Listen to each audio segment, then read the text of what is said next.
Hello দর্শক, welcome back to my channel. আজকের পর্বে শেয়ার করব টমেটো দিয়ে দুর্দান্ত স্বাদের মুখরোচক একটি রেসিপি। এতটাই সুস্বাদু এই রেসিপিটা, আপনি এক প্লেট ভাত পুরো এটা দিয়েই খেয়ে ফেলতে পারবেন। আশা করি রেসিপিটি সবার ভালো লাগবে। রেসিপিটি বানানোর জন্য আমি এখানে নিয়েছি 4টে টমেটো, পাকা টমেটো নিয়েছি, আর নিয়েছি একটা আলু। আলুটাকে আমি এরকম গোটা গোটা করে কেটে নিয়েছি যাতে খুব সহজে সিদ্ধ হয়ে যায়। এবার আমি এখানে একটা প্যানে 1-1.5 গ্লাসের মতো জল দিয়ে দিলাম, দিয়ে দিচ্ছি স্বাদ মতো লবণ দিয়ে এখন আমি এই টমেটো আর আলুটাকে খুব ভালো করে সিদ্ধ করে নেব। তো একে একে আমি এখন প্যানে দিয়ে দিলাম, সব কিছু দিয়ে ঢাকনা বন্ধ করে জাল করে নেব প্রায় 3 থেকে 4 মিনিটের মতো। আর এই সাথেই আমি কয়েকটা কাঁচা লঙ্কা দিয়ে দিচ্ছি, কাঁচা লঙ্কাগুলো হাফ সিদ্ধ করে তুলে নেব। তো এখন ঢাকনা বন্ধ করে দিয়ে জাল করে নেওয়ার পালা। খুব ভালোভাবে সিদ্ধ হয়ে যাওয়া পর্যন্ত এটা জাল করে নিতে হবে। তো মাঝখানে আমি ঢাকনা তুলে হাফ বয়েল করা কাঁচা লঙ্কাগুলো তুলে নিচ্ছি। যারা একটু ঝাল ঝাল খেতে পছন্দ করেন তারা এই পর্যায়ে কিন্তু কাঁচা লঙ্কাটা দেবেন, তা না হলে না দিলেও চলবে। কাঁচা লঙ্কাটা তুলে নিয়ে আমি আবারও 2-3 মিনিটের মতো জাল করে নিয়েছি। এখন ঢাকনা তুলে নিচ্ছি। তো এখানে টমেটো আর আলুটা কিন্তু খুব ভালোভাবে সিদ্ধ হয়ে গেছে। এবার জল ঝরিয়ে আমি টমেটো আলুটাকে তুলে নেব। এরপর কিছুক্ষণ রেখে দেব যাতে আলু আর টমেটোটা খুব ভালোভাবে ঠান্ডা হয়ে যায়। তো এখানে সব কিছু তুলে নিলাম, নিয়ে এখন আমি খুব ভালো করে আলু টমেটোটাকে ঠান্ডা করে নিয়েছি। এখন টমেটোর উপর থেকে যে খোসাটা, তো সেটা আমি তুলে ফেলে দিচ্ছি। আর এরপর হাফ বয়েল করে যে কাঁচা লঙ্কাগুলো নিয়েছিলাম সেগুলো আমি এরকম ছোট ছোট করে কেটে নিয়েছি। এগুলো আমি আলু টমেটোর সাথে মিশিয়ে দেব। এরপর একটা ম্যাশার দিয়ে আলু টমেটোটাকে এভাবে একটু ম্যাশ করে নিতে হবে।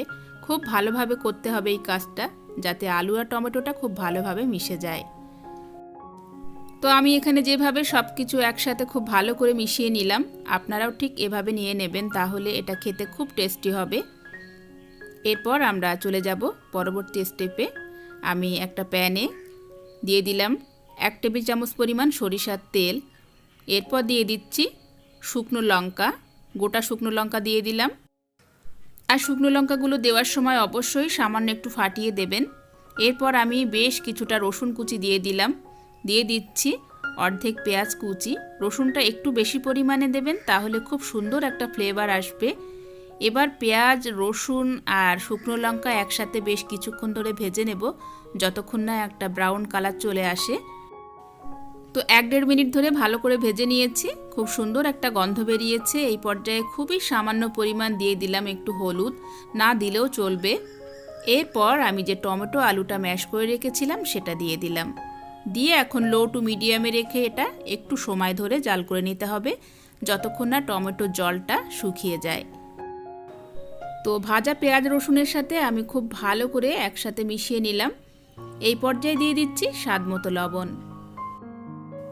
খুবই সিম্পল একটি রেসিপি, কিন্তু খেতে ভীষণ সুস্বাদু লাগে।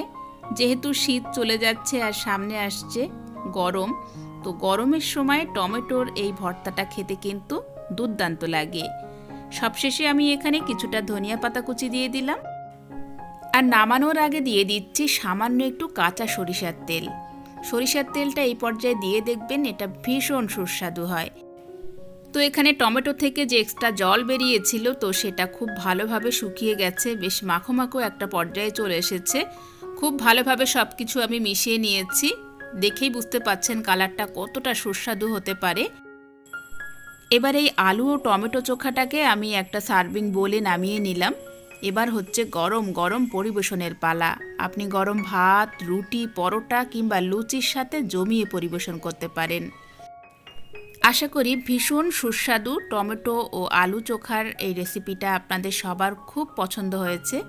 ভালো লাগলে অবশ্যই একটি লাইক দিতে ভুলবেন না, রেসিপিটি শেয়ার করবেন, চ্যানেলটিকে সাবস্ক্রাইব করে রাখবেন। আজকের মতো বিদায় নিচ্ছি, সবাই ভালো থাকবেন, সুস্থ থাকবেন।